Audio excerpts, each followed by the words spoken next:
Man, and I should have said 5. I should have said 5. I didn't do it. So hello, y'all. Yankees It is suck. time to breathe again. It's time to breathe again on the latest BOFA Sports Webcast, streaming live on YouTube, Facebook, and Twitch. So you got Patrick Brackett talking about the World Series because it looks like the New York Yankees are about to get swept. And like the LA Dodgers, as we come on, it is the bottom of the second. Dodgers up 2-0. And Freddie Freeman, again, another homer, his fourth of the World Series. And of course, we'll talk a little bit more about this later, but you know, he hit the grand slam to win game 1. And I think Such a pretty hit.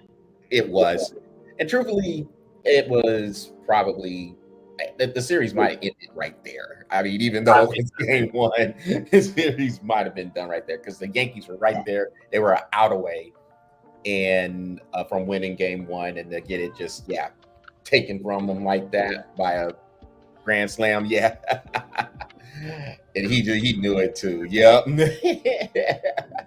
I watched it and I was like, okay, Freddie, if it's gonna happen, if a grand slam is gonna happen, and I was saying this in my head, I was like, if it's gonna happen right here in this at bat. I was like, oh my God, I wish I would have been there. I wish I would have caught it. I would have been like Babe Ruth that shit. Well, Dude, he launched it too, man. Man, it was a good hit. Well, we're going to discuss another moment that was pretty cool, and I was actually there for this one. More on that in a minute. But let's get to this college football review, Patrick, and what caught your eye from last week? How about Ohio State throwing trash on the field? I don't understand what is going on with everybody throwing trash on the field. Look, you know, and here's what many people forget. Texas didn't start this. No. Yankees started this many, many years ago with their Bronx attitude. The Yankees, blame the Yankees. That's the reason why they're getting swept, because all this stuff is coming full circle, and the Dodgers are like, you know what? Y'all started this crap. Grand slam. Grand slam. That's the reason why. So you can blame the Yankees. And all you Yankees fans out there, hey, look, you shouldn't have threw trash on the field and started something. You started an epidemic that is now taking effect in college football. That's all I'm saying. That's all I'm saying. You have to realize it's not okay. Throwing trash on the field is not okay. It's sore loserism, if that's a word. Dude, between me and my wife making up words, dude, I swear, y'all making up some weird words. Loserism? That's not too bad. It's not a bloviation. All right, now you and Stephen A. Smith is one of those. Domestication. It's not that. No, it's not all of those occasion words. That's true. I'll give you that. So, but, all right. So, but it's bad though. But real quick, it is. That is bad though, dude. I mean, that it's not okay to, if you disagree with a call or something that happens. It's the safety of it. It is a serious safety issue. You can hurt people. You can hit a small child. You can hit children. All the players, cheerleaders, people who are doing the jobs, the photography, the journalism, all those people are in danger. Players, the coaches. I mean, be better. Yeah, be better people. I mean, just because you disagree with a call, it doesn't mean you start littering all over the field, the streets, whatever the case may be. Look, that's the beauty about sports, and it's also a headache about sports. Look, this is coming from a Georgia fan, dude. We have been on the losing side of many games, and I can tell you right now, I don't rush out and throw a bunch of trash in my yard. I don't kick my dog. I don't do all of that stuff. I just don't. I'm not expected to win every game, but I am expected to compete in every game. So let's not throw trash. To me, that's just ignorant, stupid, and all of y'all should. Your mom should literally run out and slap the absolute shit out of all of y'all for doing that. Patrick, language. Stupid. What's that? No, slap the crap out of them. Yeah. I line them all up. I'll put powder mag all the way across. So stupid, dude. Anyway, how about SMU and Duke? Dude, was that a good game or what, dude? Oh my God. I was like, what's that? You figured we would be. Oh yeah, I mean, but man, I didn't expect it to be that good of a game. That was just Duke just came out wanting that game, and just SMU just wanted it that much more. I mean, just that much more. That Texas A&M running all over LSU didn't. Man, they're a force, dude. They are a force, and they're going to be whoever faces them in the SEC championship, because it's looking like it's going to be them. Whoever plays them, better watch out. You better bring your A game for that game, because A&M is going to be definitely bringing it. Texas and Vandy, man, that game wasn't as close as the score says. I mean, I do feel Texas was pretty much handling that game, and Vandy had a late score and tried that onside kick, and it just didn't work out for them. I mean, everybody's like, "Oh, the magic ran out," and I was like, "Vandy ain't got magic, dude. They're good. That's not magic. They're good."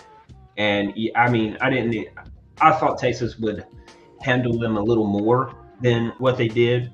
But man, you got to give Vandy credit, man. They didn't give up. They didn't stop, and they kept playing. So, shout out to that Vandy team and their coaching staff, because man, they come out prepared every single week. And then what was the other one? There's only two more games I think I had. I mean, that OSU Nebraska game. I mean, it was a good game up until all the trash started coming out. And then Boise State and UNLV. Dude, UNLV gave them everything they could. So the Boise State UNLV, I think you remember we were sitting there, we were talking about it, and last week, because we were debating whether it was going to be one of the games of the week during our Pick'em challenge, and it lived up to it. I mean, UNLV, so they made Ashton Jeanty work for every single bit of yardage. Now, to Jeanty's credit, he continued to come with it too. I mean, I think he had 128 yards. 128 yards on 30 carries, I think. 33 carries. 33 carries. So if you look at the law of averages there, that is under 4 yards a carry. Yep. So UNLV did a good job considering what Jeanty has been doing for the year. They did a good job against them, and Boise State, give them credit for keeping on running. And it was just one of those games that was back and forth. And like you said, UNLV gave them everything they could handle. But Boise State was able to pull it out, get a couple of first downs, salt the game away, win that 29-24. And they're every bit that threat right now. Yeah. To be one of those group of 5 teams to get into the playoffs. What's funny about Jeanty? What's that? He had 128 rushing yards on 33 carries, right? And they were like, he underproduced. Yeah, he did. But his underproduction is what your normal fantastic running back just got. I mean, like really let that seep in for a second. I was like, really let it seep in. 128 yards on 33 carries. This is what your average fantastic running back gets, and he was producing under. It was a subpar game for him. It was a sub. That's what they called it. That's what it was. They called it a subpar game, and I was like, he had 130 rushing yards. I mean, that's not a subpar. 4.4 yards a carry. I'm gonna have to look it up. because I think 4.4 yards is still above average in college football right now. Just saying. Yeah, if you can get 4 yards per carry in any type, like in any sport, that's good. I mean, because you can get first downs on 4-yard runs. Yeah, so I mean, you can go down the field with 4-yard carries. They will take that every day, any day of the week, just marching down the field on that. But I said, I mean, that was a good game, like you said. Notre Dame and Navy, man. Notre Dame destroyed Navy. Now, we hated it because Navy had 6 turnovers, I believe, in that game. They could not hold on to the ball. That big one turned over in the end zone. Yeah, and Notre Dame's defense, they did a good job of just messing up timing. They were able to get into the backfield with the penetration and just disrupt the plays before they really had the chance to get started. There was a couple of them where they had a couple of mishandles of the ball, but I mean, Notre Dame was playing on fire. I mean, they came in there and they I'm sure the score, because we both had Notre Dame winning, but 51-14, I don't think we have that. No. No.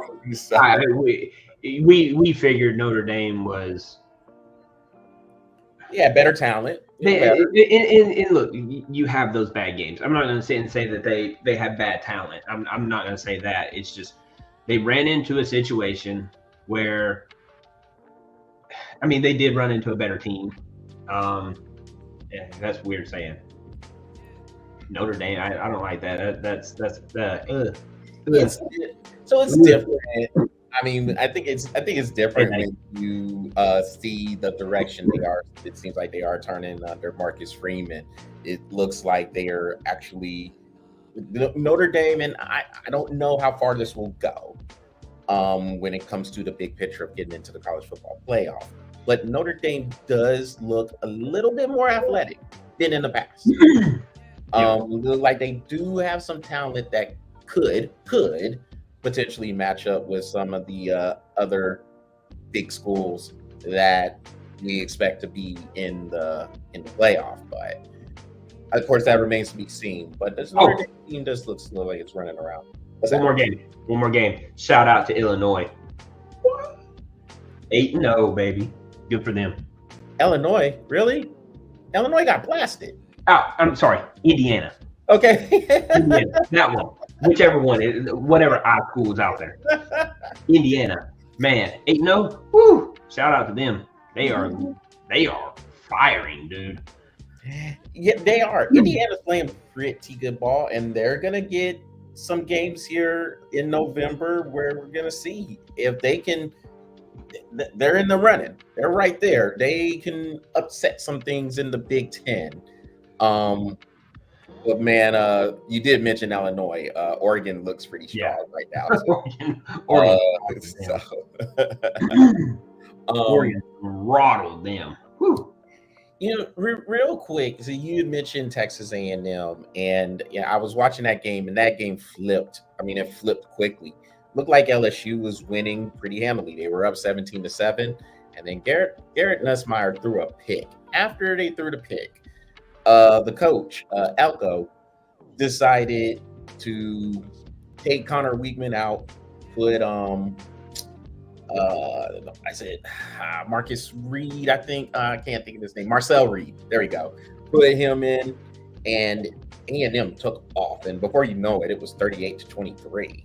And you're right. I mean, A&M does look good. Now, here's the question with A&M. They have a game in South Carolina this coming Saturday. And let's see how they handle success. Because that's the thing. Because A&M, while we know what talent they get there, we weren't sure how they were going to react under a first-year coach. They were coming off of a year and really a whole tenure under Jimbo Fisher, where it was a complete and utter dumpster fire. So you didn't know where how they were going to respond and react. It looks like, and this is after they began the year with the loss to Notre Dame, but they have steadied this ship. And they look strong. like you said, they're first place right now in the SEC, and things look good for them coming up with that very, very anticipated showdown with us, as in Texas, coming up on Thanksgiving week. Now, of course, there's some games that need to be played. There's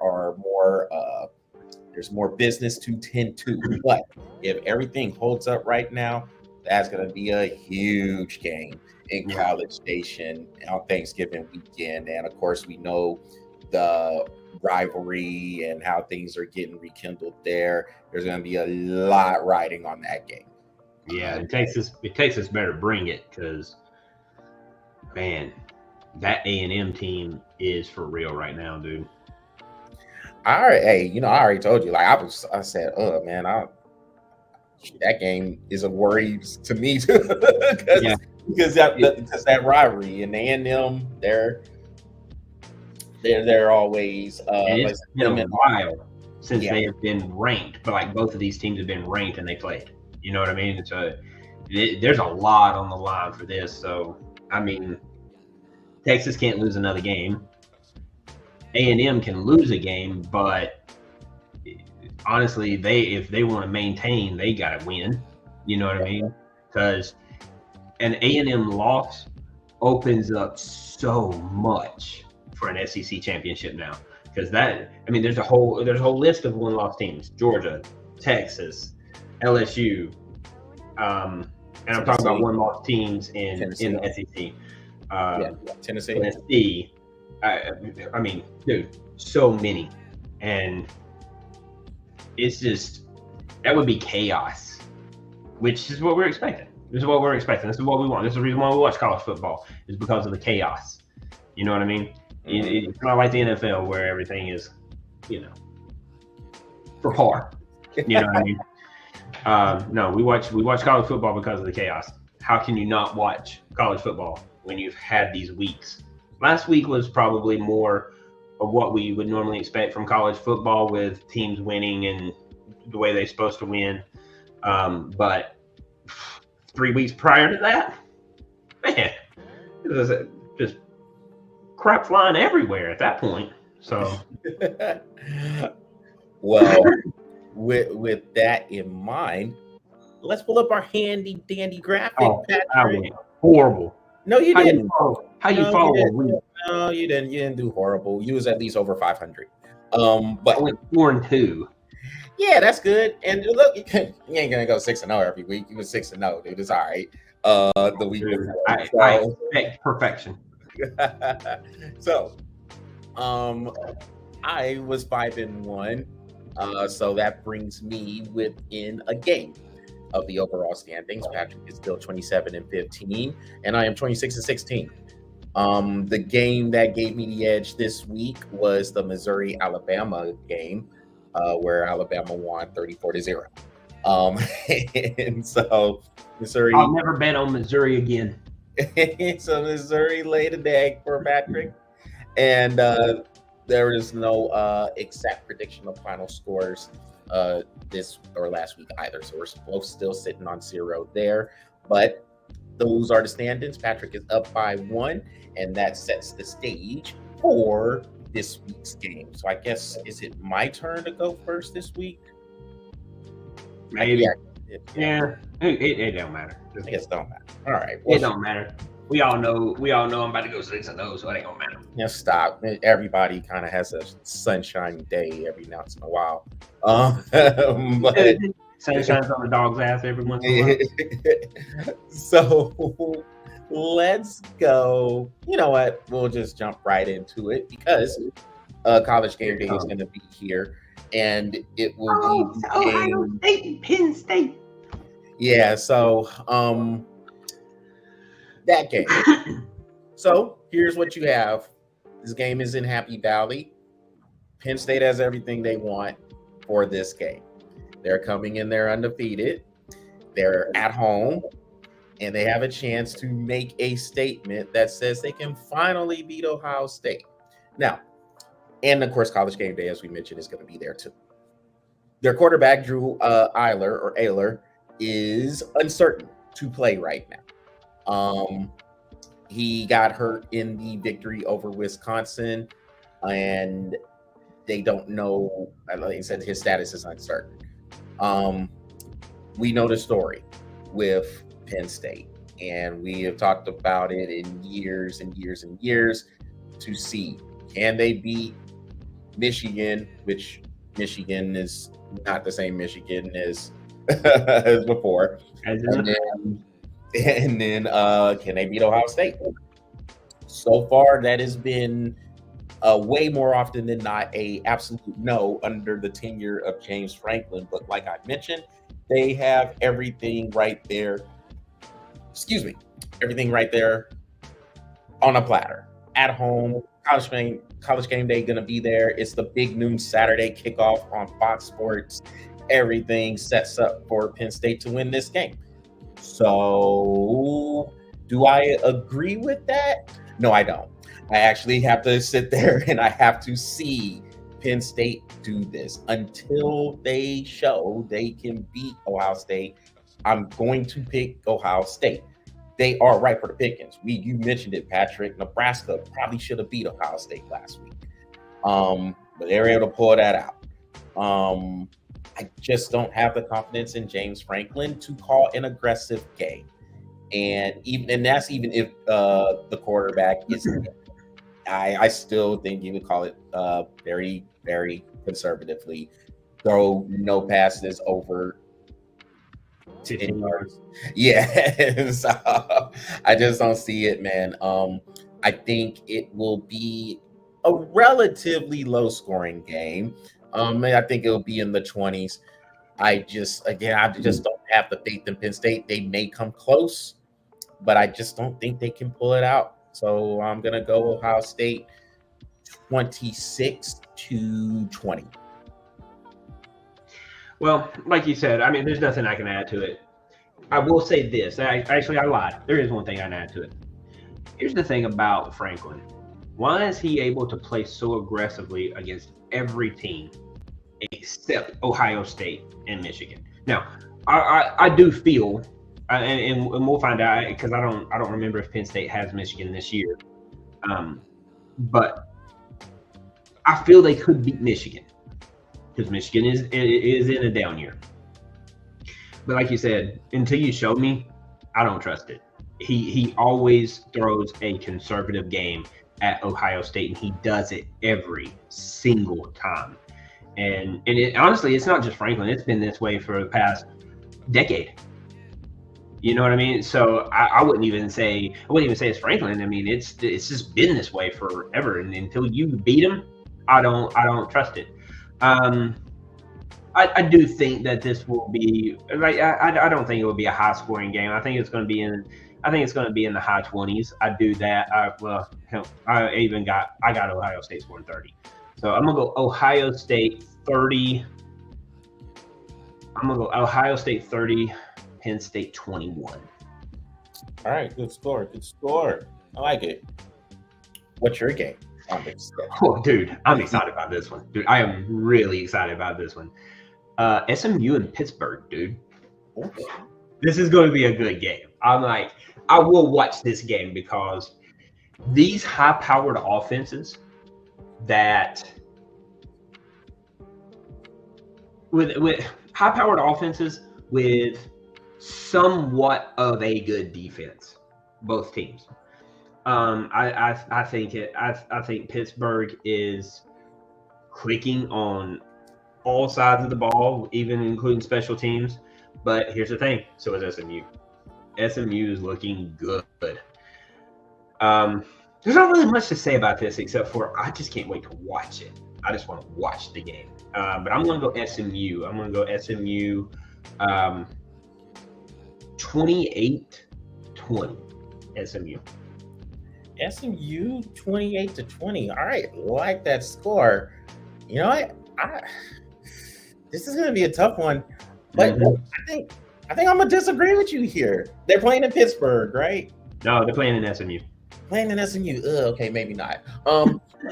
That's the reason why I picked them. That was the reason why I picked them because I was like, SMU's at home, so they're playing in Dallas. I was like, I got to go with that. So, Ooh, yeah, that is going to be a good one there. this to me, this is like almost the game of the week. This is my personal game of the week. It's a pick'em game, I think, man. Yeah. I mean, I think these two teams are pretty well evenly matched. I think this will be in the 30s. It wouldn't surprise me if Pittsburgh does win this game, but yeah, I'm gonna go SMU too. And I do think it really as simple as who has the home field here. If this game was being played in Pittsburgh, I would give the edge to Pittsburgh. Yeah, I'll go too. Probably with the same score. Honestly. Yeah. So I think I will go SMU. I'm gonna go 33-30.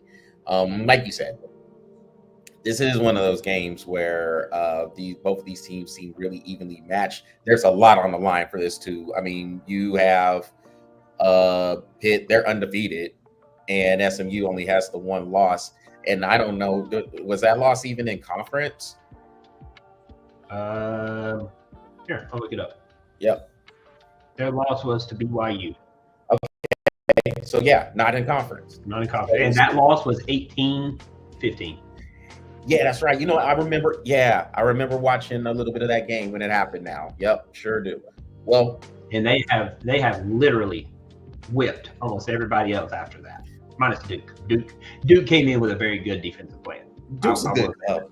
Duke is a good club. So, but yeah, I'll go SMU. Yes. So yeah, there's a lot on the line.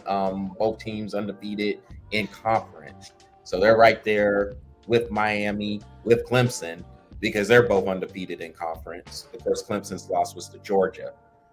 So it was, wow. You're right. This could be kind of the game of the week. This is my game of the week. Right. Yeah. Like, I'm pumped to watch this game. And you know, obviously I'm pumped to watch the Georgia game, but of course, yeah. That game right there is going to be exciting. It wouldn't surprise me one bit. That go into overtime twice, maybe 3 times. Yeah. So yeah, I'm with you though. I got SMU winning this game, 33-30. What was your score? If you wouldn't have asked me, I could have told you. Well, I thought I asked you. 30-21. Yeah. 30-21. Okay, that's right. I thought I asked you. I'm sorry. My bad. Well, let's go over here and let's do this one, Patrick. We're gonna go over to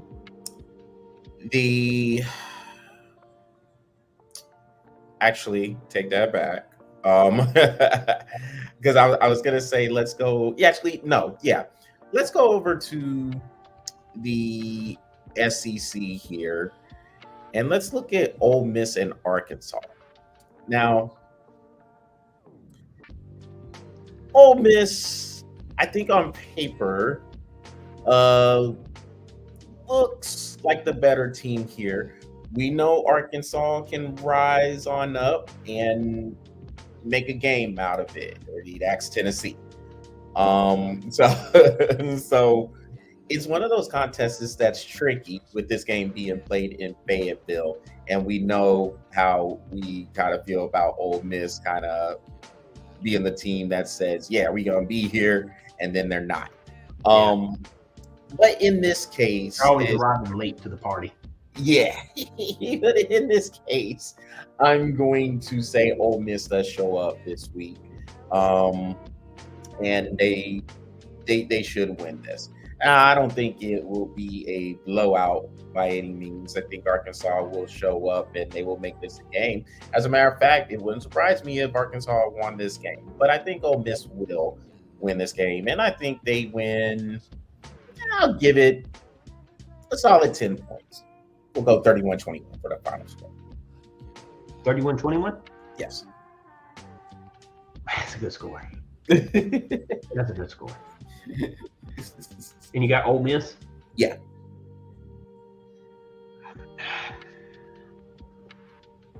Well, we know how Arkansas likes to play in Fayetteville. But I honestly think, look, Ole Miss's offense shows signs of that it could be the best offense in all of college football. Then it shows signs that it can't be trusted out of the top 150 or 160 FBS D1. I want to go Arkansas, dude. I really do, but they have signs where they just cannot stop the run game. They can't stop the pass game. They just struggle all around most games. So you just don't know which Arkansas team's going to show up. The only thing that you can really bet is that Ole Miss will show up to play football. That's about all we can guarantee. Whether that's Dart overthrowing his wide receivers or underthrowing his wide receivers, or he might just hit them dead on and thread needles through 4 defenders, dude. You don't know, but this is what we could say. Ole Miss will show up to play football. We just don't know if Arkansas is going to do it, especially in the third quarter. Ole Miss loves to play in the third quarter, and they think that that's the end for whatever reason, and then they struggle to get through the fourth, and then they win, but the teams make it closer than it should have. With all that being said, I do like your score. I think Arkansas. I want to say Arkansas can make it closer. But I don't see it. I really don't. I'm gonna go Ole Miss. I'm gonna go Ole Miss 34-17. Okay, solid win because I just don't know what Arkansas team is going to show up. If that Arkansas team decides to play, they can hang with any of these teams in the SEC, any of them. But they got to show up to want to play, and they just haven't. I mean, they showed up that one game. Who was it they played against? Tennessee. They showed up to play Tennessee, and every one of them showed up. There was everybody passed piss test that day. They showed up. Other than that, they showed up really. Ole Miss, I think it's going to be a solid victory, 34-17. All right, man. It's your turn on the games.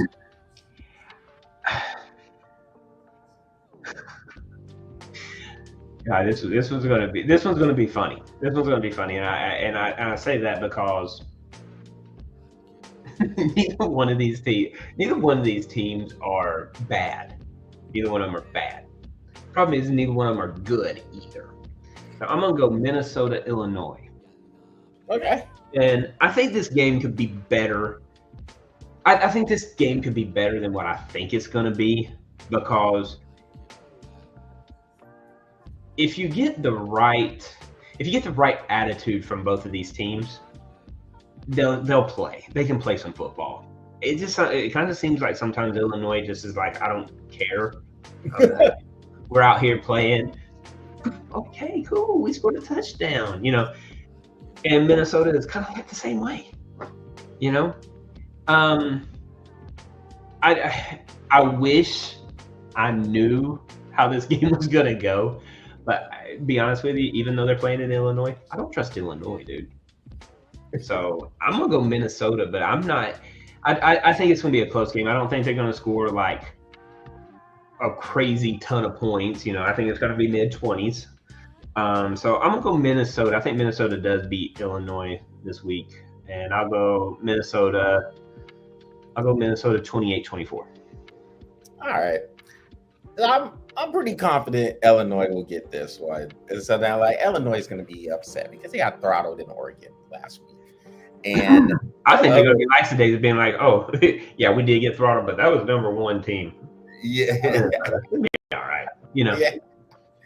And then their other loss was a close one at Penn State.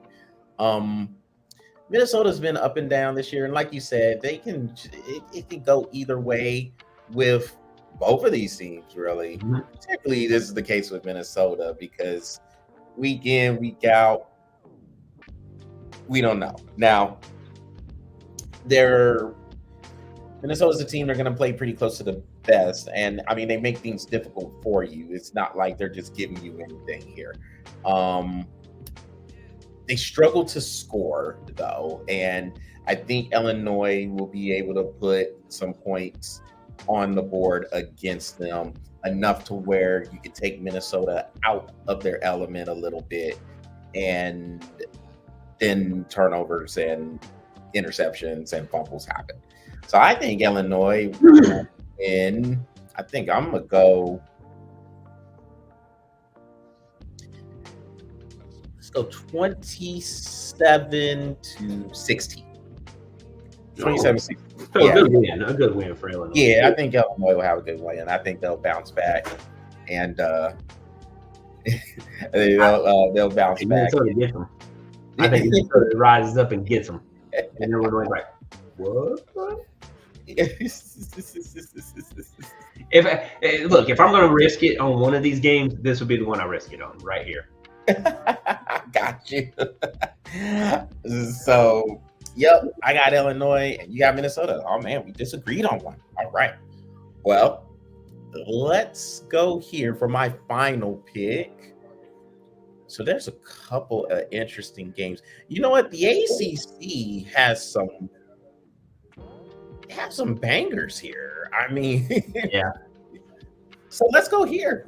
Let's go with Duke and Miami. Ooh, in that one, yeah. And just like you mentioned with Duke is a good team, been playing really solid. Mentioned how close it was between them and SMU last week, and I think that game went to overtime as well. So yeah, I think they're going to give Miami a lot of issues. With that said, though, I do think Miami will have enough to pull this out. They are playing down in Miami, and right now, man, I mean, Cam Ward just seems to find a way to make an extra play for this team to keep their season alive. When I say season, I mean their undefeated season, because they're undefeated right now. So and it shouldn't be, but yeah.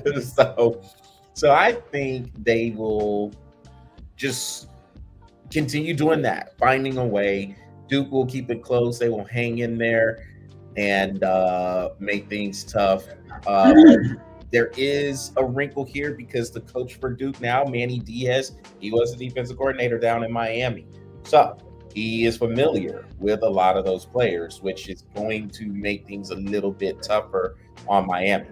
But I think Miami's talent will take over and they'll win a close game. I think this one will be, I'm going to go, what's going on, Aaron? Good to see you. What's up, Aaron? So I'm going 33-27. No, take it back. Think about it. Yes, I'm thinking about it. Think about it. No. Yeah, I'm good with that. 33-27. I'm good. Okay. Man, I want to go to Duke. I want to go Duke so bad. I mean, like, everything except for my brain is saying go Duke. You know what I mean? I want to. But like you said, man, the depth. It's the depth that gets me with Miami. It's not all the talent.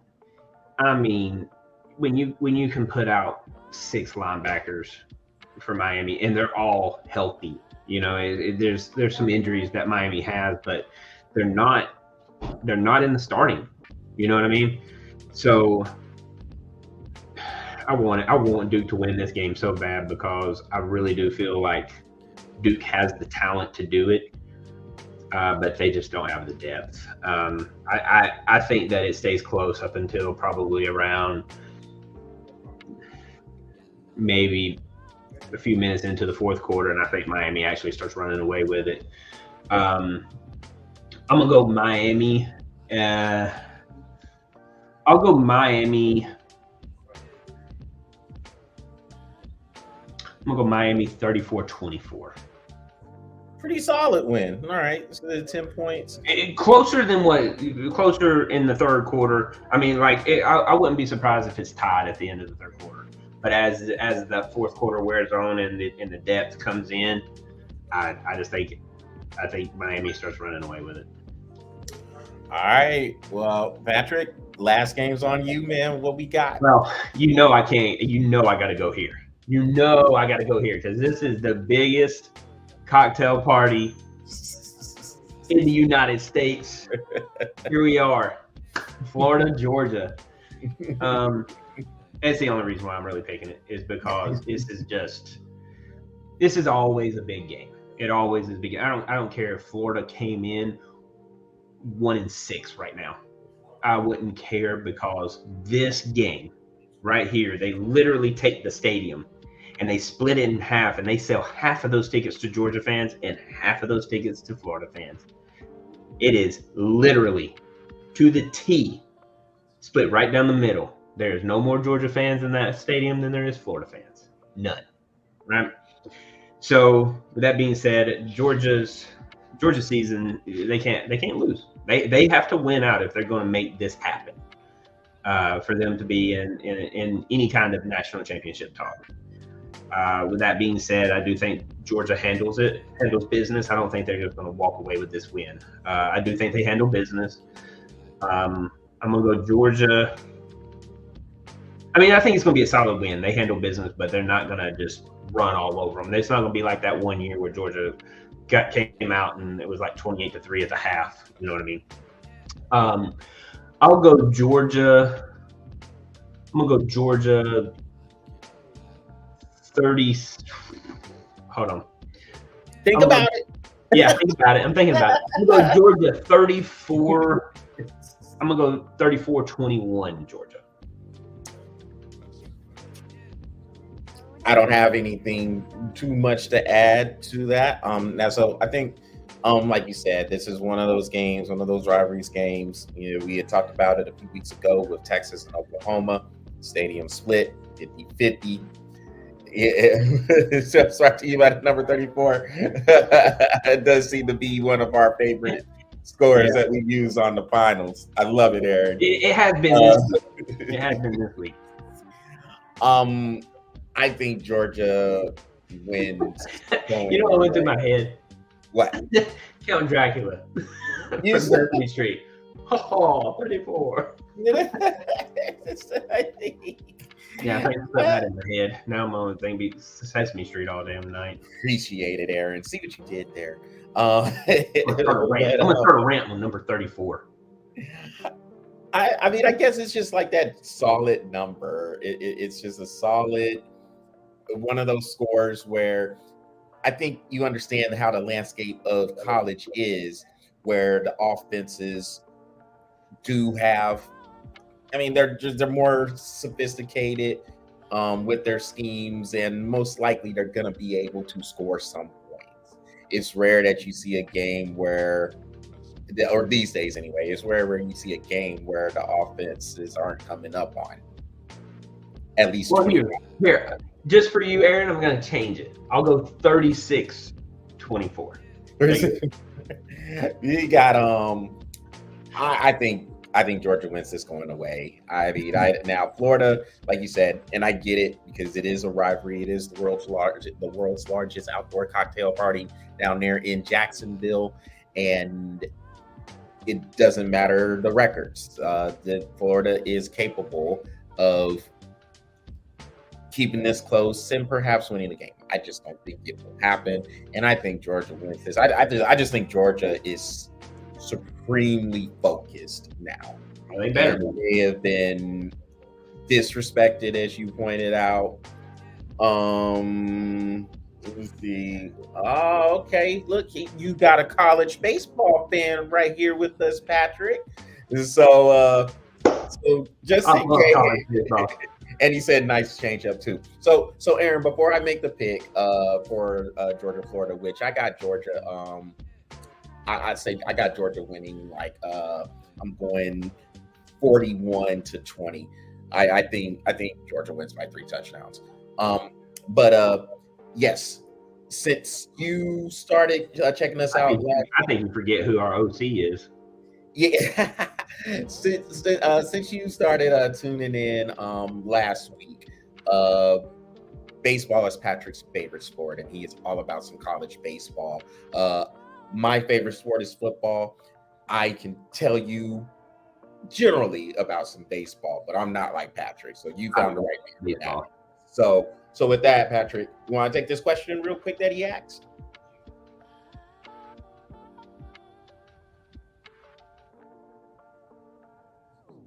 I guess it's actually about a fan. Well, I had heard about it, but I haven't read anything on it. Or I mean, and I heard this in passing. Like I was talking to a couple of my friends, and he was like, "Did you hear about this?" And I was like, "That's interesting. I should probably go and read about it." And then I never did. But hey, look, if you're able to go to those games, rush the field 3 times in 3 consecutive weeks, dude. Just don't hurt yourself because those college recruits, when it comes to baseball, they are no joke. I had my opportunity and I lost mine because I broke my ankle. So this would, and I remember you telling me that story. So this would be Tennessee beating Alabama caught 2 of them field stormings. Yep. Tennessee and Vandy. Tennessee. And I guess Oregon would be the Ohio State win. So the Vandy would be Alabama in Nashville.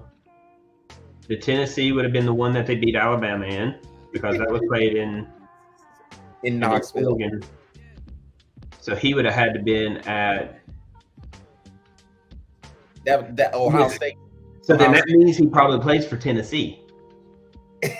Go hurt yourself because I don't need you winning another one. Just go out there and hurt yourself. I don't care. You don't play for Georgia, I'm good. No, I hope no. He needs to stay healthy because those baseball recruits are no joke. They don't like you playing another sport unless that other sport is helping with your college tuition. So they don't even like me playing another sport. I mean, I remember my coach telling me, he's like, don't go out and play basketball. I was like, dude, tell me I can't go play basketball, and then I broke my ankle. And yeah, you'll lose your scholarship pretty quick when you do something stupid like that. Man. But hey, if you get to go to those 3 games, good for you, dude. That's a very good year. Yeah. Well, hey, man. Well, with that, so all right. So we got our games here. We got Florida, Georgia, and I'm going backwards in the order. So we got Florida, Georgia, Duke, Miami, Minnesota, Illinois, Mississippi, and Arkansas, or Ole Miss and Arkansas, Pitt, SMU, and Ohio State, and Penn State. Oh, yeah, Aaron, no. Dude, did you see that ACL tear that Bugs had? Yeah. There's been a lot of injuries in NFL this year. There's been a lot of bad ones too. Yeah. Not counting Tua's 12th and 13th and 14th concussion that he's had this year. Stop it. Speaking of that, let's start into the NFL. Dude, I was just trying to transition for you. That's all I was doing. You were busy writing. I was busy transitioning. I appreciate it. Trying to help you out.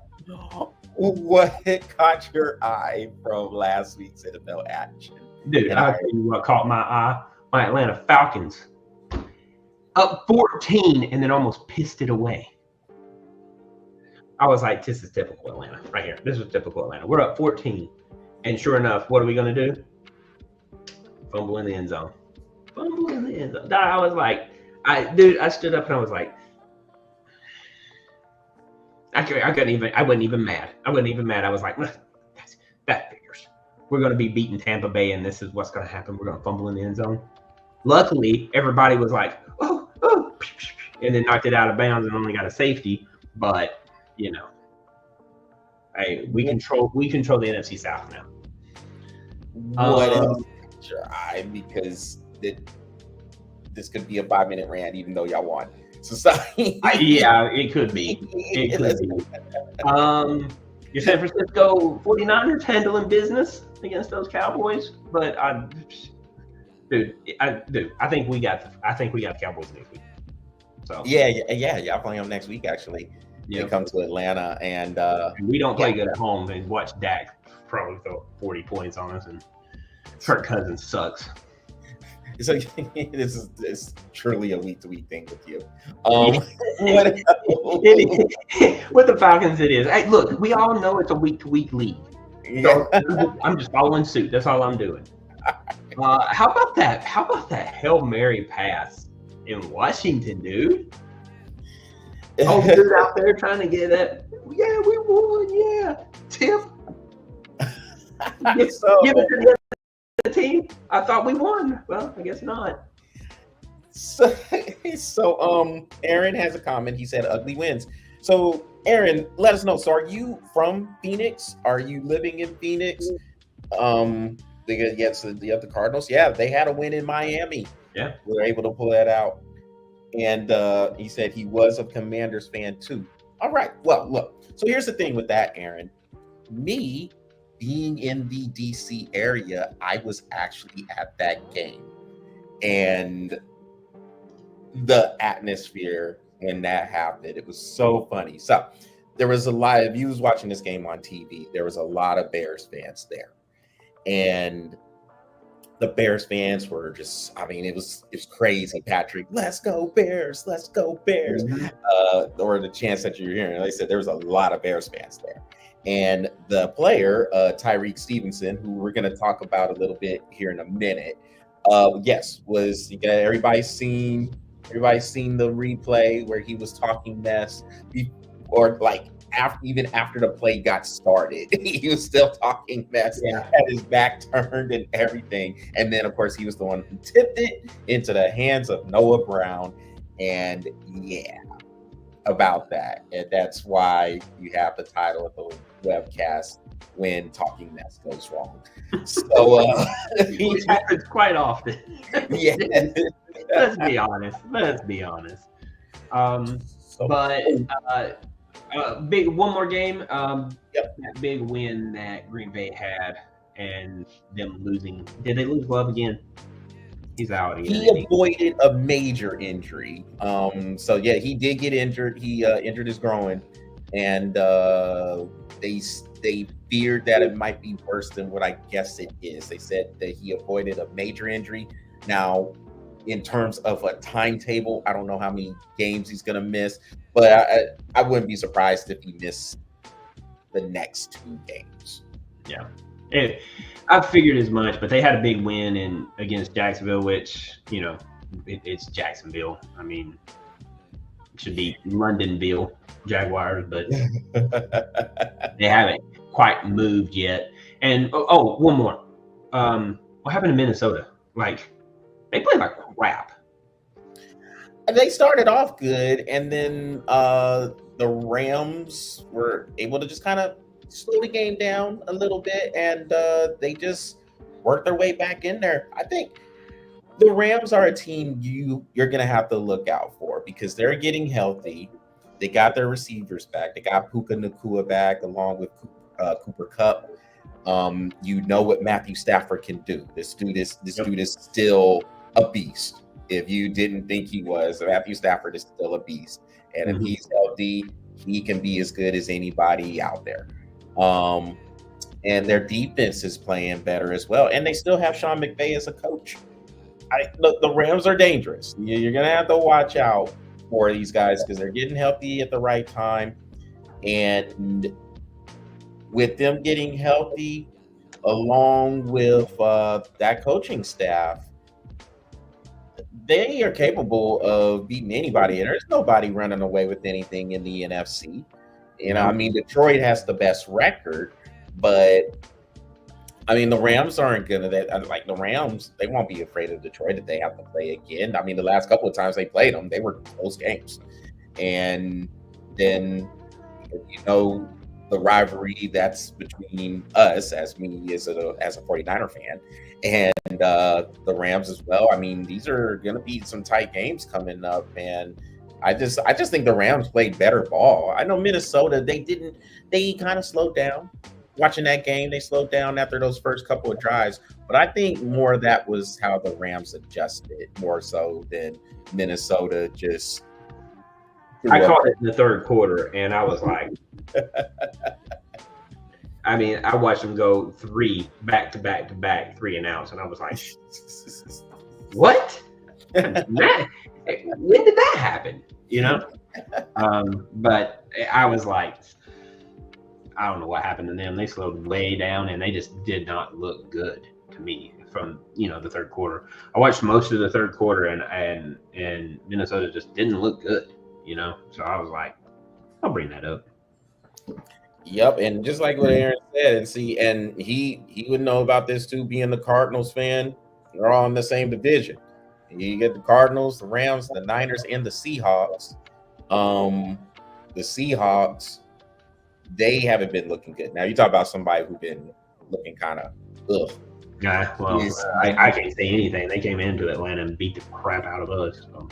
See, that was their 1 week. And then Aaron said, why do they got to show up against Atlanta? Yeah. Why do they got to show up against Atlanta? Why couldn't they just stay done for 1 more week? No, they're going to come in and play their game in Atlanta. And see, that's what scares me about Atlanta right now. It's like, we can't win at home. You send us out on the road, we'll win. Can't win at home. Like, it's almost embarrassing. It's like, hey, you want to go to your house? It's like it's kids. Like, hey, you want to go to your house? Oh, no, my mom beats me over there, and so does all my friends. Let's go to your house where I can win. Like, God. I mean, like, you want to hate the team, but you can't because that's your team. And then they sign Kirk Cousins, and then it's like, God. Anyway, let's move on before I lose my mind. I can rant about the Jets. Hey, let's rant about the Jets and the retirement home they got going on over there. They're gonna be on TV again. They're gonna be on Thursday night. Why are there has to be a petition put in at some point. Yeah, we tell them we don't want to watch elderly people play football anymore. Why? So 2 teams. Why are the Jets on TV? And why are the Cowboys on TV? The Giants. And the Giants. And the Giants, yeah. Dude, that game on Monday night, I was like, why is Jones still throwing a football? Hey, Eric got your back on Seattle. Did you see? Did you see what he said? He said that was an outlier. Seattle was like a blind squirrel who found the jackpot that day. Yeah, it was, because I was like, how is Smith going to throw that many touchdowns and beat us? And then he said it's Halloween. It's going to be scary to watch that lack of offense. Again, Aaron, tell me, why are the Jets on TV? Why? The Jets should not be on anyone's TV. It's no national televised game. I can tell you right now, the Jets will be on my TV. Well, I guess since this one's going to be on Prime on Amazon, then I guess it'll be on the computers. Yeah, ain't gonna be on my TV. I ain't even watching it. You can stream it onto the TV if you got those on the TV. No, I ain't streaming crap. The Jets. I watch the Lincoln Lawyer before I watch the Jets. The Jets should not be on any nationally televised game ever, and the Cowboys are the same thing. They should. There is no reason to put these overrated, overhyped teams on national TV. Yep, MESS, mess. Yep, exactly. Aaron Rodgers. I wish they'd just been Pat McAfee too. Yep. I can't believe you let him on your show. You're suspended. Patrick. Now look, that you and I talked about this. We know doesn't mean it's right. There was no way he was not going to have Aaron Rodgers on his show. During the season, absolutely not. That dude was going to be right back on there every Tuesday talking. And now he's got Bill Belichick on there every day. Yeah, I could deal with Belichick. Belichick actually seems like he's got a personality. I just don't like Pat McAfee. Yeah, me either. You know what? We'll just listen to the sound bites. And that's what I do. I noticed it on the sound bites when I saw Belichick on there. I was like, God, dude, why did you do that to yourself? Are you about to call Greg Jennings? You know, he get all his homeboys to come over there, and the Jets just eat it up. Like Aaron Rodgers is not the problem. That's what's crazy to me. Yeah, you hired a coach. You got his boy. Devontae Adams to come over there. It wouldn't surprise me one bit if he calls up Randy Moss and Emmitt Smith and brings all of them back too. You see the commercial where they all think that they still got it? Exactly. I was gonna say, they good over there. They'll sit there, eat that popcorn, and eat those chips.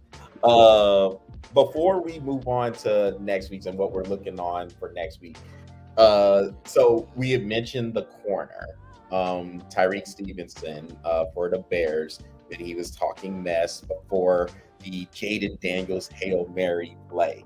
Now, there's been a lot of stuff, as usual, when you're in the cesspool that is social media. There's a lot of people who's talking about he needs to go, he needs to be cut. Yeah, a lot of just these questions of what should the Bears coaches do to him? How should they punish him? Look, here's the thing. The dude is a big part of what the Bears do defensively. Yeah. Did this, was this a total lapse of brains? Yes, absolutely. Yeah.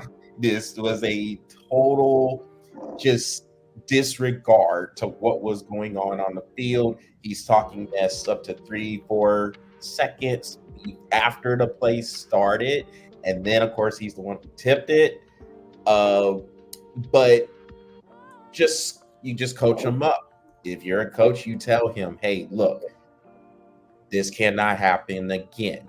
Seriously, that's all what you do. Look, old school, you know how it was when we were playing sports in old school. We messed up. We were going to run miles. We were going to run suicide. We were going to run bleachers up and down.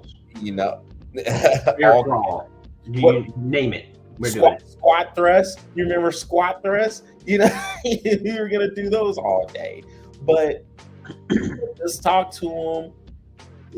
And look, if he was able to catch social media, I'm sure he's been beaten up enough. He doesn't need any more beaten up, Well, here's my take on it.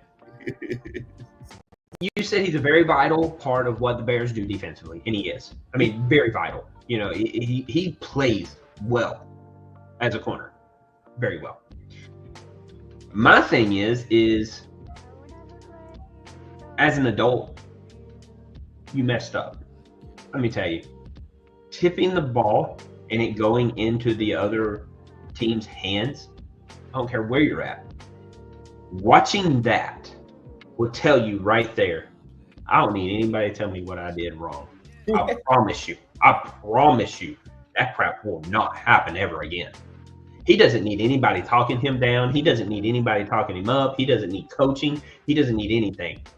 He's at the professional level for a reason. And that reason is because he's good.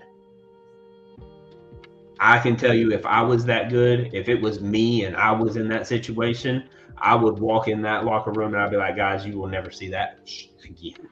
I promise you that. I will hit somebody before that ever happens again. I was like, you don't need to talk to me about anything. I already know where I messed up. It won't happen again. So leave it. So Aaron, so he has a few more comments here. He said it's such a Bears way to lose. Yeah, the Bears have found some new and creative ways to lose. It's over the years. Virtual press conferences. So there was no press in the building. You know what that would have been like if there was Chicago press in the building. Oh wow. Yeah. It's about what it's going to look like here in about an hour and a half when there's Yankees in a press conference and Matt Eberflus. Oh, as a matter of fact, the Yankees are up right now, so never mind. Okay, they might extend it to game 5. Maybe they might extend it to game 5. They might get it to game 5. But you're just giving Freddie Freeman another game to hit a home run. That's all you're doing. So he's out there and he asked about Eberflus too. I'm still wondering why Eberflus is even the coach there still. I just don't see anything happening with him being the coach for the Bears. particularly when you made the draft pick to get a quarterback in Caleb Williams. I just feel like there has to be some sort of a connection there between either the head coach or the offensive coordinator. And I just don't know if the coaching staff in general is going to help Caleb Williams develop. I'm just not sure that is going to happen. So, Aaron, maybe you have a better answer for me, but I don't know why he refuses the head coach. Period. I would have. That whole coaching staff needs to go. If you're wanting Caleb Williams to develop as a quarterback, I mean, look at what Justin Fields has done in Pittsburgh. He's got somebody teaching him something, and now he can read defenses. And look what he did at Pittsburgh. So, you know, and the reason why he's not starting over Russell Wilson is because there's draft picks problems at that point. Because if he plays over 51 plays in Pittsburgh, then Chicago gets a 4th round draft pick, not a 6th round. So that's the reason. But that's one of the bigger reasons why Russell Wilson's not playing, or Russell Wilson is playing over Justin Fields, because Justin Fields got all the snaps right now.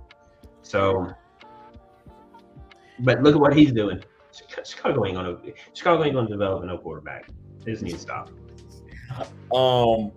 Let's see, one more question. Yeah, he said, they hired him before the GM. Yeah, that makes sense. All right. Well, if he's an ownership pick, then yeah, he's there for a while. Then he ain't getting that. They ain't no recruitment that's going to save his ass. Yeah. The boss man's already saved his ass. He ain't going nowhere. So before we hop on out, Patrick, what are you looking for next week's action? I know you pointed out the Cowboys and the Falcons. Please, and this is nothing against your Falcons, please do not let this be a nationally televised game. The Cowboys do not need to be on anyone's TV. I just hope they win. That's all I hope. Just win. You cannot lose against the Cowboys. I have 4 Cowboy friends that live in my area. I cannot handle that. It would drive me nuts. I only have a couple of games because I can make this pretty quick. The Denver and Baltimore game, I think it's going to be pretty good. They are playing in Baltimore. I do feel like Jackson is going to. I think he needs to show out. And this would be the team to do it on if you're going to do it.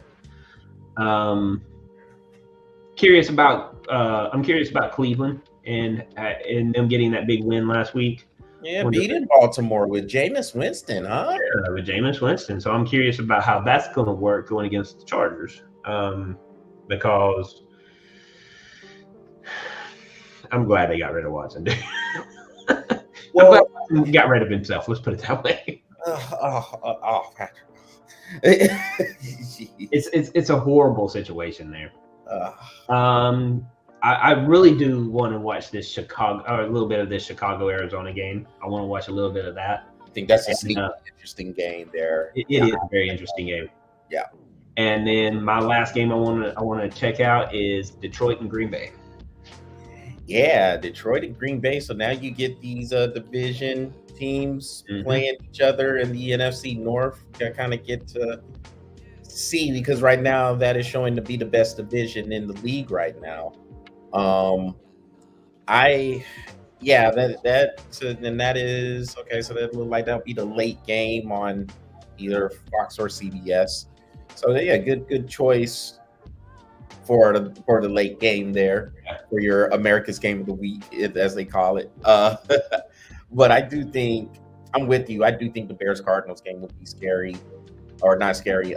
Sneaky good. Good, sneaky interesting, because the Cardinals have been playing better ball as well, and the Bears are coming off of that loss, that devastating loss in Washington. The Colts and Vikings, I think is going to be interesting, because the Colts, so they're benching Anthony Richardson, and they should. Did you see what he did?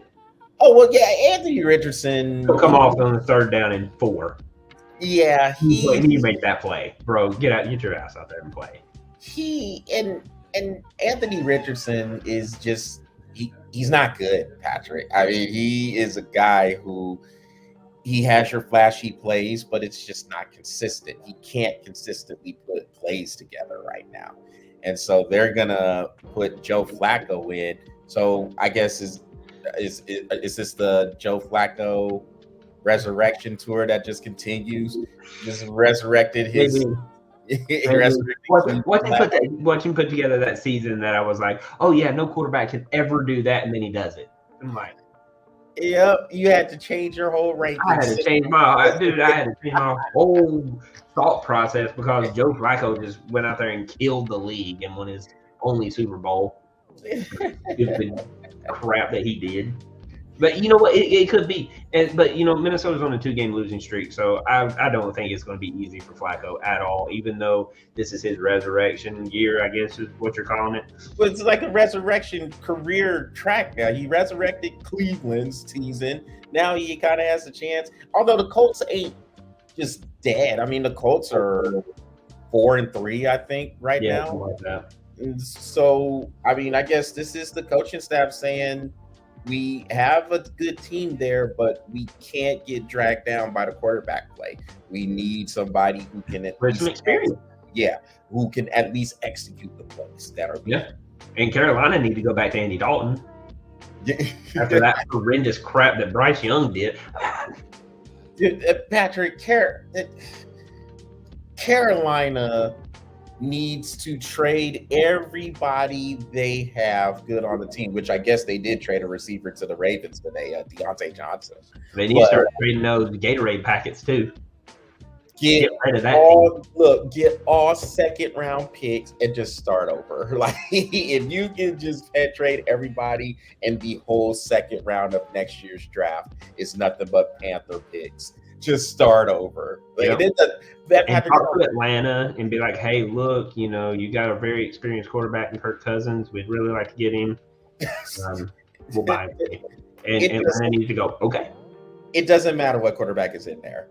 It doesn't. I mean, it does. It really does. They need Kirk Cousins really badly. Oh, and they just continue to go. You'll see that won't make no difference. It's Carolina. It may not make a difference for them, but it'll make a difference for me. That's all I'm looking for. You signed that. Y'all signed that man to 4 years at $160 million. He's going nowhere.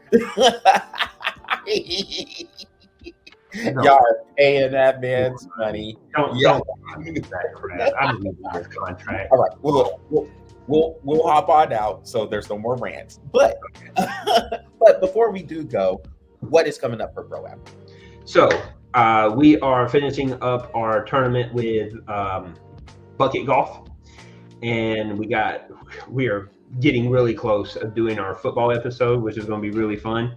But we are really focusing on a lot of shorts. So here in the next couple of weeks, expect some shorts from us and expect something from me because we are about to do a really, really, really sweet giveaway. I'm not going to tell you anything else. You'll just have to watch the show and see. All right. So be on the lookout for that for that surprise, that giveaway. Full disclosure, he told me about it, and it's a sweet surprise, isn't it not? It's pretty nice. Let's put it this way: we're doing 3 of them for all 3 of the social medias. Yeah. So, yeah, be on the lookout for that, and for the shorts that he is winning out with the bucket golf. I caught one of them, and it's pretty cool. Pretty cool how they got it. Bucket golf is fun, dude. And we got some pop darts coming too. And pop darts. So, so be on the lookout for that. And I mean, Patrick and the kids that he's with, including his son, they do a very good job. And they're having fun. You can just see how they are just growing into these episodes, and they're being themselves. So it's really fun. We have a lot of fun doing it, man. Yeah. It's crazy fun, dude. All we have to do is have a camera and we just start doing our thing, man. So be on the lookout for that on Bro Epic, and take a look at the social media channels that he is on. He's on YouTube, he's on Instagram. What's the other one? YouTube, Instagram, TikTok, and Facebook. There it is. So, be on the lookout for all those things that are coming up, and they'll be coming in in these next few weeks. And for us over here at BOFA Sports, we're still doing our thing as well. Like I said, we are on the podcast forums, so you can check us out also on YouTube Music, Apple, and Spotify, or wherever you get your podcast at. So with that is what we are breathing on for tonight. Y'all make sure y'all visit the BOFA Sports YouTube channel, smash that subscribe button, and follow the BOFA Sports Facebook page. Aaron, thanks for tuning in and catching us, interacting with us, man. Glad to see you for, I think this is the second week in a row, man. So I hope you continue to come on through. Yeah, we greatly appreciate it, bro. Yes, we continue to keep things entertaining for you and everybody else who was able to tune in as well. With that, everybody have a great rest of the week. Enjoy the games, and we will see you next week.